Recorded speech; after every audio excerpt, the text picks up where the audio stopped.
Good morning, viewers of Anahita TV. I am coming to you from San Francisco. Just a little trip for business, and then I stayed a day extra to walk around. I love San Francisco and look at the city and the beautiful buildings. It's gorgeous. We don't have that down in Los Angeles as much. We do have a downtown, but the skyline, to me, I feel like San Francisco does a way better job.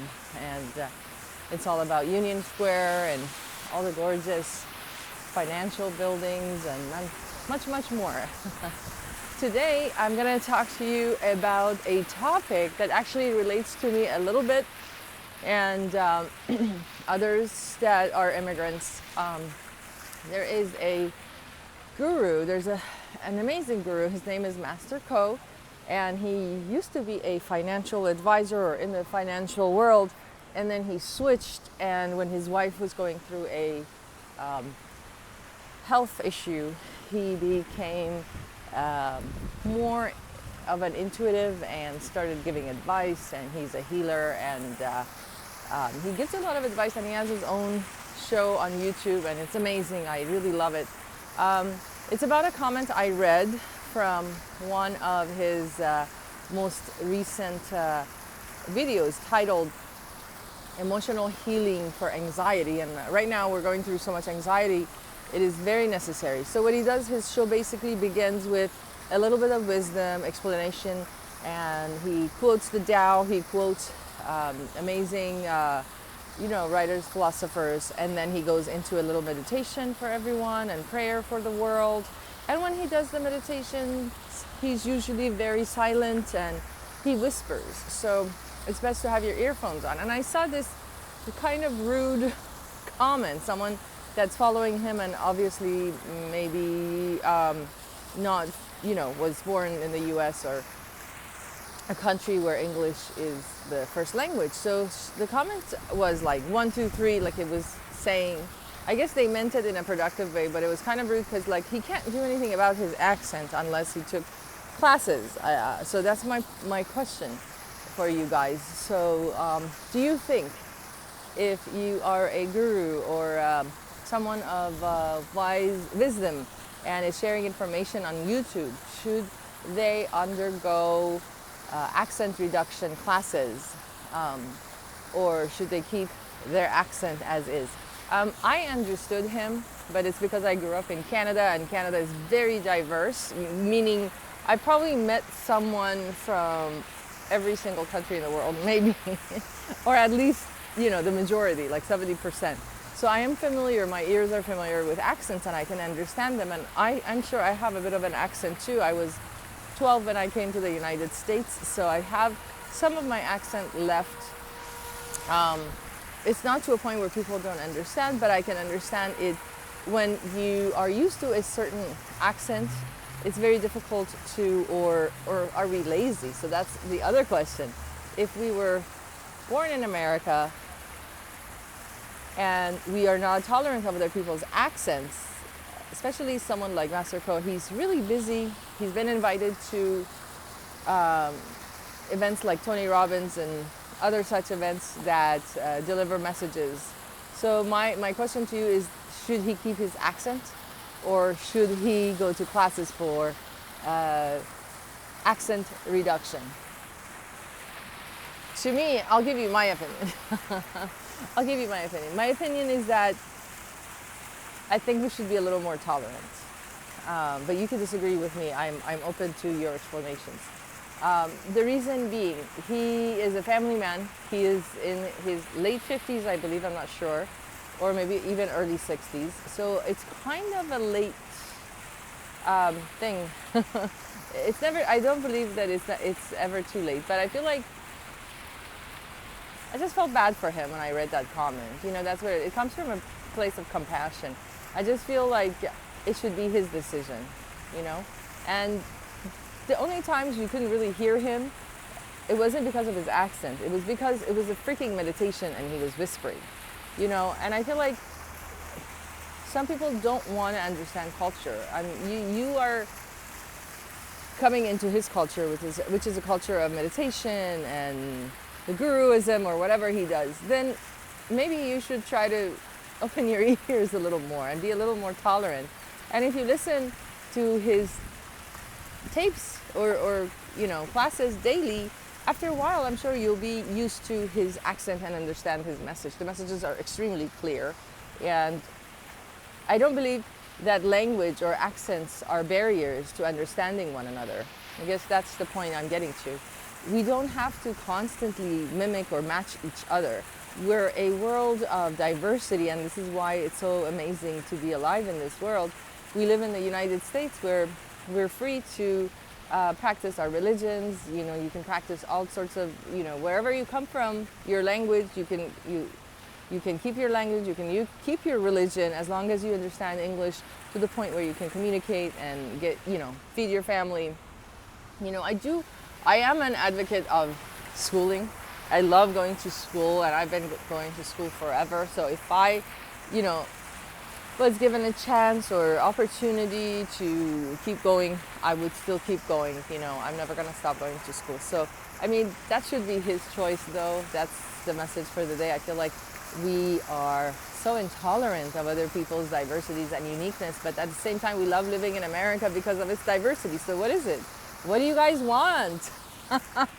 You want to learn his culture? You want to learn to meditate with Master Ko? Shut up and listen, and put on your earphones. Yeah, if you don't have your earphones and your dog is barking, the cars are going by, it's not a good meditation anyway. You're not getting anything out of it. And when you're silent and when you're not in your head, then you will hear his message. So maybe you're not listening to you. Maybe you're so afraid of your thoughts. Have you thought about that? I feel like, I've experienced that with people that I, suggest meditation and they really, really need it because they're really, really sick. They still refuse to do it. Do you know why? Because they're scared. They're scared of their thoughts. And I want to be compassionate towards you guys. I want to let you know that it's not his accent. It's the thoughts in your head. Being able to be silent for a moment by yourself, and that was his message too in this video. He was talking about being silent, and he was talking about people who pray and pray so fast. God, give me this, give me that, give me this, give me that, and then they're done. He was saying that doesn't work, and he's right. It's because of the fact that we are spiritual beings. I'm sure you've heard this many times. We're spiritual beings living in a physical body. But what media has done and what our culture over the past couple hundred years has done since the Spanish Inquisition is to bring us into the physical only. And we are so hooked on the physical. We are so used to being part of the physical, being a physical being. We have forgotten how it is or what it is to be a spiritual being. So when you meditate, this is what you're doing. You are remembering the fact that you are a physical and spiritual being because you're sitting, you have eyes, you have ears. But when you meditate so deeply, so passionately, and it's going to take time to be outside of your head, to come out of the physical to the point where you understand what he is saying without even him uttering a word. It is not his accent. It is you. And I don't mean to be harsh. I'm being harsh because I want you to meditate to the point where his accent doesn't matter to you, to the point where you are getting the message non-physically, spiritually. That's what he's trying to help you accomplish. He could be speaking gibberish, but if you are connected spiritually, you will understand his message. If you allow yourself to think and love your thoughts, even when they're negative, and allow them to pass, that's what meditation is. It's not about silencing your mind. It is about keep meditating, even or despite the fact that your mind has a bunch of other thoughts, like I gotta pay the bills, I gotta feed the cat, gotta do the laundry, gotta do the bills. All of these thoughts, they're gonna come in. But you gotta have to be strong enough, mentally and emotionally. You're gonna have to be strong enough to allow it to pass. That's what it comes to. It's all about you. He's just a vessel delivering a message that you were meant to hear. Do you understand what that means? Again, I'm coming from a loving space.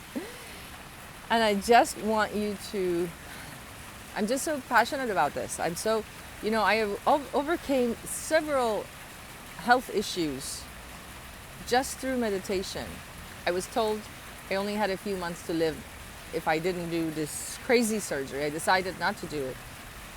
And I meditated. I did have medical professional help as well, but I didn't do 80% of the things the doctor told me to do.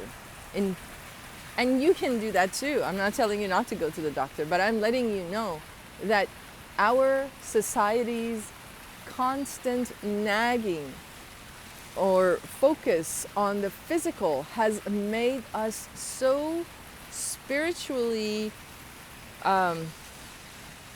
overdrawn. Like when your bank is overdrawn, we are so spiritually overdrawn that we are not able to connect with our inner being and to meditate and to go into silence, to go into nature, is to remember that you are a spiritual being. And this physical body and this physical time, space reality is in fact not a reality. It is temporary. And you can do it. I believe in you. I believe in you because Spirit believes in you, because you're worthy, because you're loved.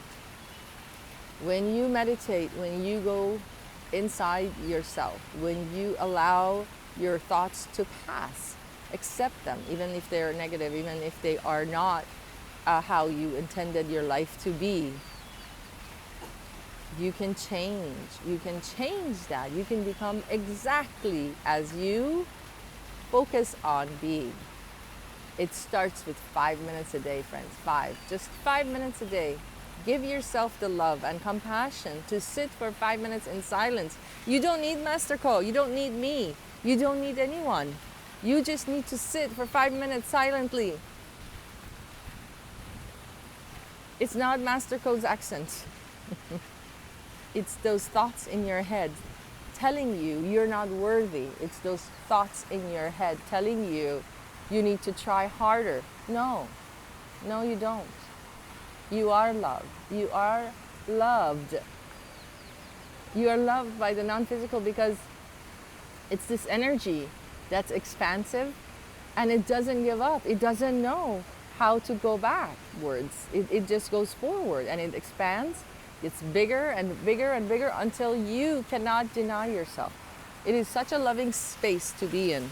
And when you reach that space, you are never going to want to come out of it. When you reach that space, you're not going to even need to meditate as long because you're going to be able to focus on yourself. You're going to be able to focus on your heart chakra. You're going to be able to focus on the fact that you are a beautiful being and that everyone was created in the image of God or Jesus or whomever you believe in. Or, for me, spirituality, I follow Buddhism. And for me, it's a different process, but it all means the same thing. It all comes from the place of love. Don't concentrate on what the pastors tell you. Oh, do this and do that. You're going to go to heaven. If you don't do this, you're going to go to hell. There's no such thing. There's no such thing as hell. It is here. It is all here. You could create your own hell. Believe me, I'm sure a lot of you know. I know I do. I know I've created my own hell when I didn't follow my intuition. So I'm an intuitive healer, and I want to share this little message with you. As an intuitive, I know that you are all intuitive. We are all intuitive, and that's what I want to help you remember. It is not that something you need to learn. It's something that you need to remember because it's inside of you. Just be open, friends. Thank you so much for joining me for another episode of Anahita TV. Please leave your comments below, share this message if it resonates, and I would love to hear from you. And I do distant Reiki as well as in person if you live in the Los Angeles area. For now, Goodbye. I love you. Connect with your inner being and know that you are love.